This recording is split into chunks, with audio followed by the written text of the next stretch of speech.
Assalamualaikum warahmatullahi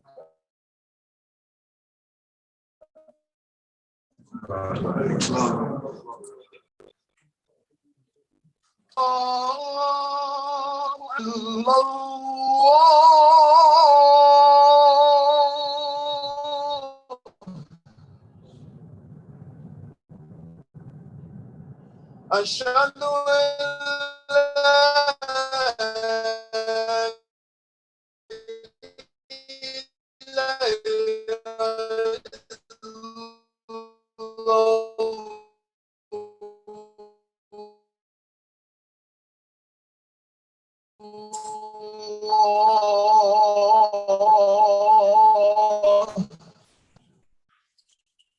أشهد أن محمد رسول الله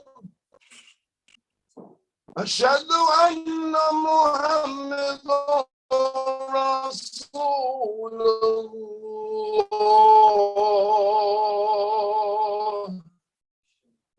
حي على الصلاة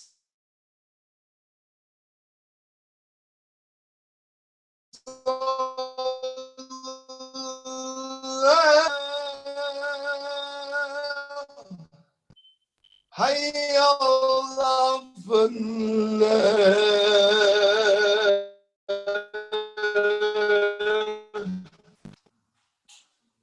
الله أكبر لا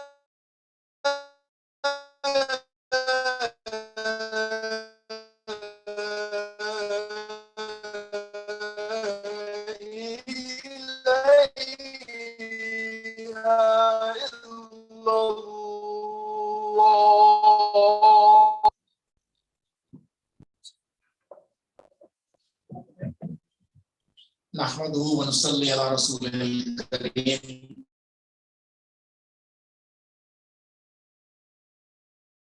أما بعد أعوذ بالله من الشيطان الرجيم بسم الله الرحمن الرحيم السلام عليكم ورحمة الله وبركاته.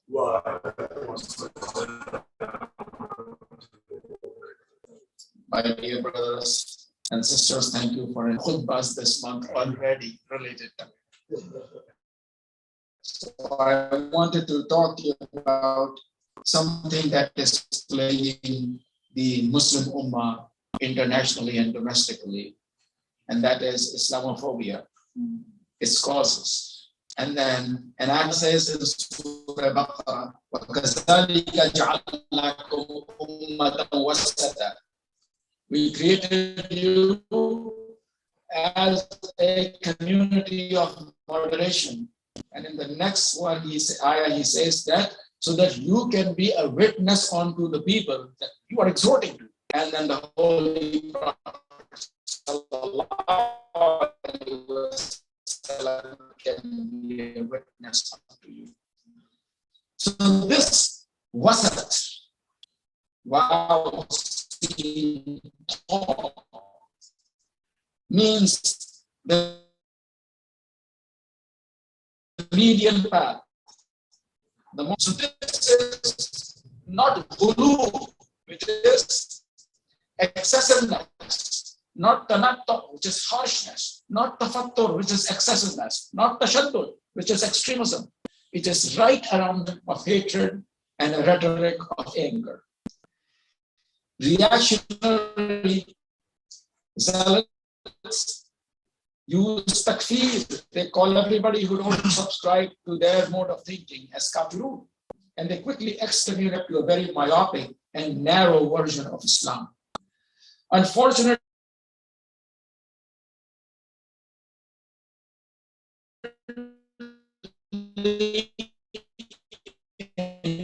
today's internet and cyberish media, these people have flooded the internet. They influence our youth. We found perfectly normal youth living in households like ours being marginalized, even though we don't see it as much domestic. Radical extremists go one step further. They use violence means to achieve the ends. And in Islam, we don't encounter them domestically. They exist internationally in hidden places. They usually are loud enough in the internet media to outshout the peaceful majority of Muslims. Peace is driven by justice. When there is no justice, there is no peace. I want you to know that I and you all realize that we cannot crisis. The Rohingya crisis of Burma that drove people into Bangladesh, the disruption of Afghanistan into abject poverty since our country left there, the oppression of Muslims in Kashmir in India, the war in Yemen, the destruction of Lebanon some 40 years ago. We cannot be isolated and insulated, and as Muslims are from international events that are not meeting this difficulty nowadays. In the wake of these international events, 9/11 of World Trade Center and the Boston Marathon bombing, America has developed, in the best case scenario, a very uncomfortable relationship with Islam. This deep social anxiety against a group of patriotic people like you, Americans, this is what we call Islam. Islam has now become a synonymization, an identical that in America that is reported to be patriarchal, misogynistic, anti-American sentiment, and against the American values and the mainstream culture of America. I see three clear avenues of discrimination, which happens even more in Europe than America. One is institutional and governmental. Just a few governments ago, we had the Patriot Act, putting people under surveillance. In the last government, we had changed immigration policies, this allowing people and professionals like me to come and have the opportunity of living the American dream and work with you and talk to you and be with you. The second one I see is economic. How many of you have thought of changing your appearance or how you dress or how you carry? How many of you may not have gotten hired? How many of you got hired but underemployed in a job lower than you deserve? How many of you got hired and into a job but didn't get promoted? For people to try to get a balance in society. So I want you to know that the one level is institutional, that is economic, but there's also social. How do you feel when you stand at a bus stop? How do you feel traveling in the train?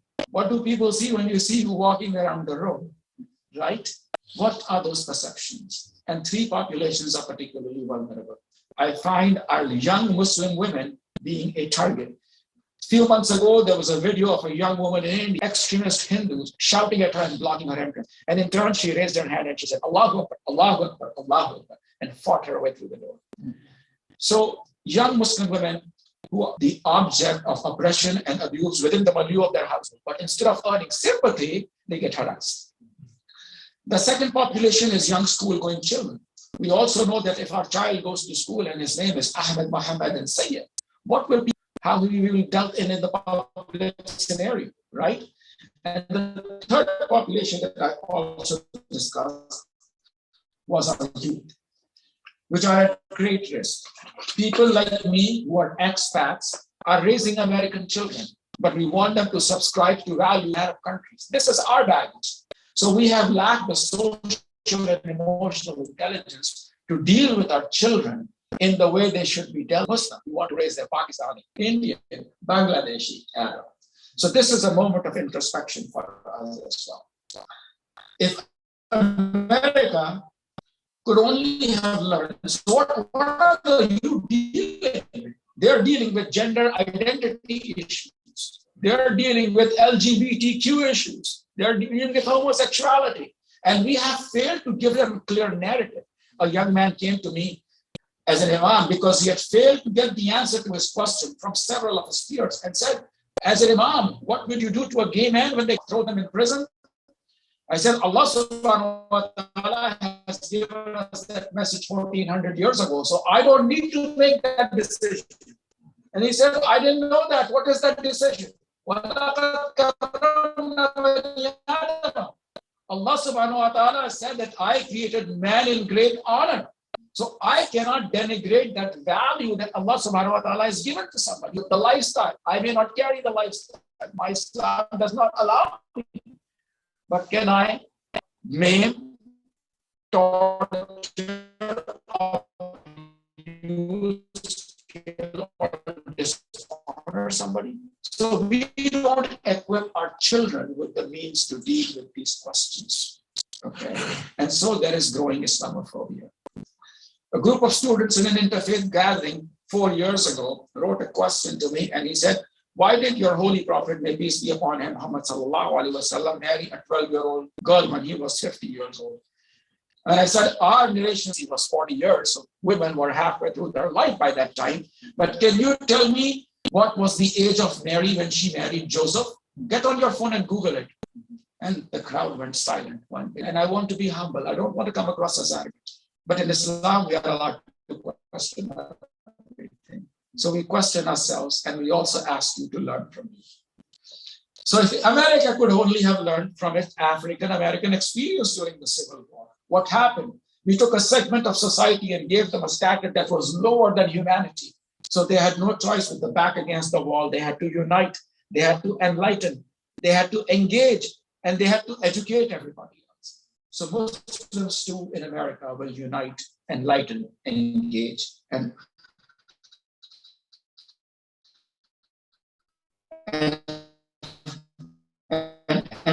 rise above these challenges. But media stereotypes make it very difficult for us to get them because they paint us a certain way.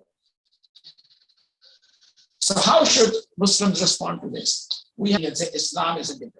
My dear brothers, it's not in danger today, and it is not in danger in the future. It is the last word of Allah subhanahu.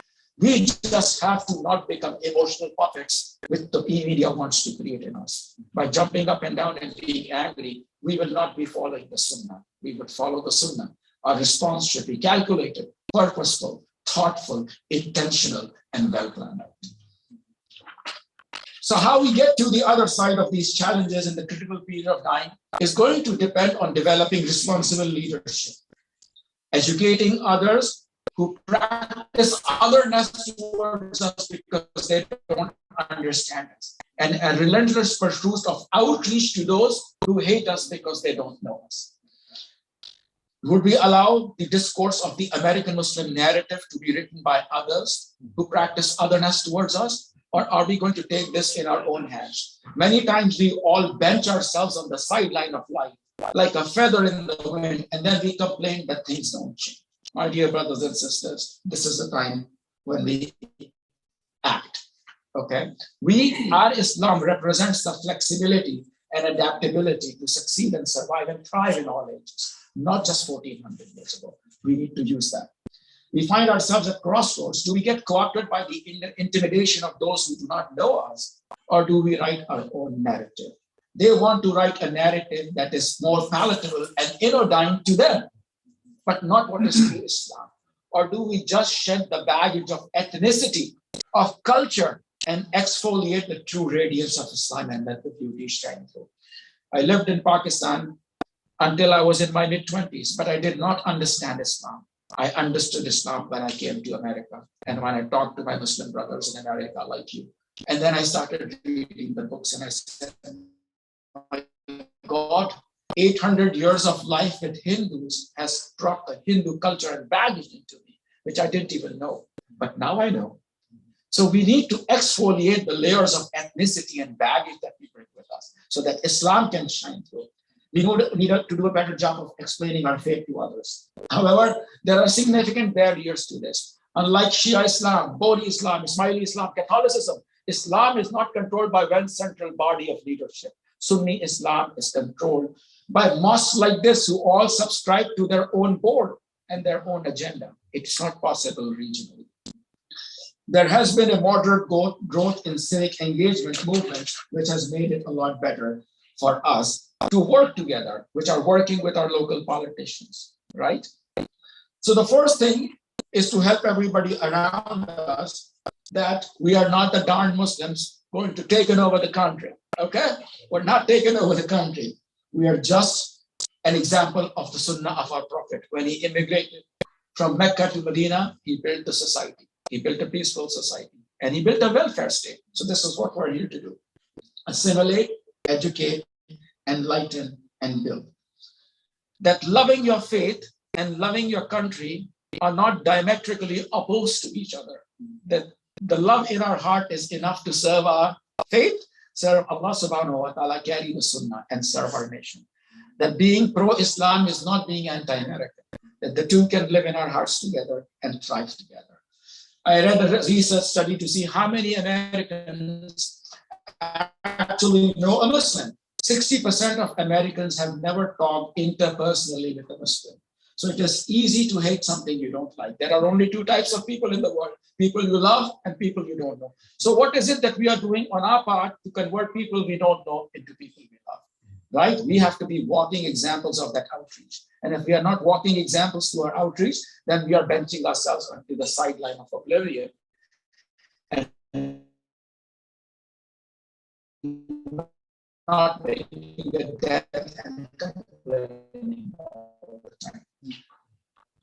Help transform the mosque in your community into a place where interfaith activity can take place. Create a space where people are comfortable and coming and addressing their fears and our otherness and our lack of knowledge. Are we doing that? And can we do that to go forward? City council, do you know your mayor? Do you know your state senator? Do you know your congresswoman or congressman? Do you know your senator? What counts with them is votes and money. And if the votes and money are there, they will come, they will listen, and you will turn the tide. But without that, you cannot. You have to get involved. When did you benefit the community recently? When Holy Prophet ﷺ got his first wahi, Surah Alaq, on the 21st of Ramadan, which was a Monday morning right before Fajr. And if anybody knows how I got to that conclusion, they can ask me after the khutbah. He ran to Khadija radiallahu, shivering and shaking, right? Ya ayyuhal muddassiru qum fa anzir. Oh, you cover up. Who covers himself up? Get up and warn people. What are the 5 things Khadija radiallahu said to him? It describes Islam completely. You always stand up for the right. You stand up for the oppressed. You serve the people who come as foreigners in this country. If somebody is in need, you come and help them. And for the people who are oppressed and abused, you are their supporter. God will not disappoint you. So that is Islam. So we have to ask ourselves that if we carry those 5 characteristics, who can be our enemy? Nobody. Don't be afraid to look different, talk different, dress different. We're not going to change. We're not going to dress differently. We're not going to not learn the Quran. We're not going to rewrite the Quran. We're going to be who we are. But we want others to learn who we are. Right? And we want them to know who we are. We should all learn traditional texts. Quran is our guideline and Hadith is our principle. But we should look at everything we study with the critical lens of critical thought and analytical inquiry.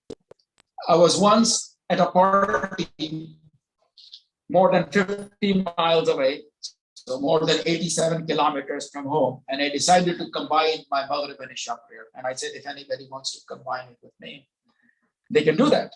So a gentleman objected to it. And he said, do you have any evidence from the Quran? I said, no. He said, do you have any evidence from the Hadith? So I showed him 5 Ahadith in Sahih Muslim.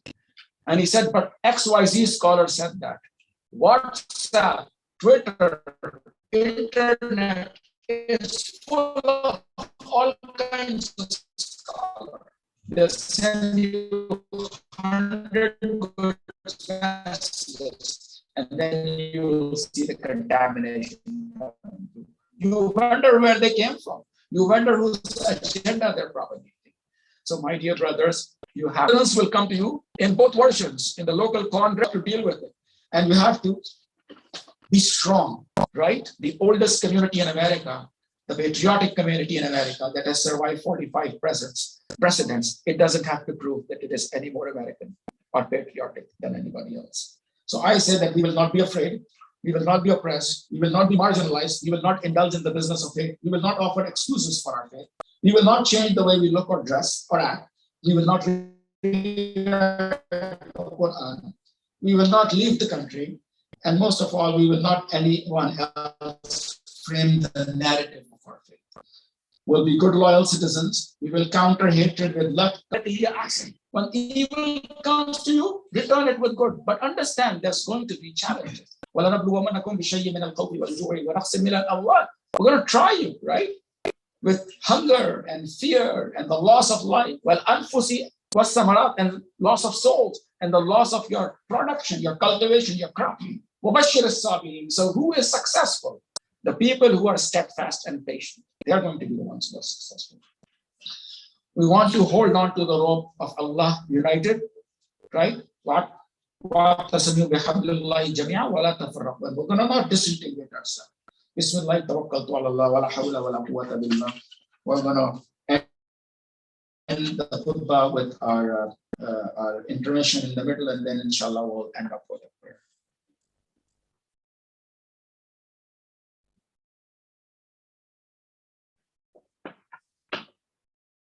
Alhamdulillah, nahmaduhu wa nasta'inuhu wa nu'minu bihi wa natawakkalu alayhi wa na'udhu billahi min shururi anfusina min sayyiati a'malina man yahdihillahu fala mudilla lahu wa man yudlilhu fala hadiya lahu wa ashhadu an la ilaha illallah wa ashhadu anna Muhammadan abduhu wa rasuluh.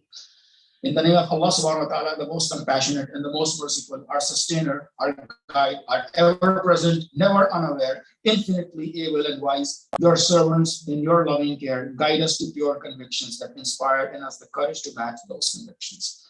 We pray for peace, not war, love and not hate, benevolence, not greed, unity, not division, and we commit ourselves to not betraying no matter who or for it or against it, and justice, no matter who it is for or who against it, and hope no matter what obstacles lie ahead of us.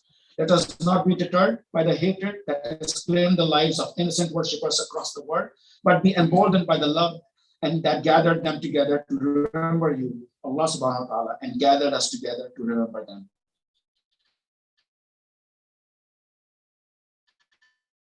Let us not be overcome by the darkness of evil, nor the slumber of indifference that turns human beings into internet hashtags and our neighbors into our enemies. Let us be the light that we seek from you. Guide the deliberations of our members of our Congress, our Senate, our government to just decisions, and guide our nation to a board of reconciliation.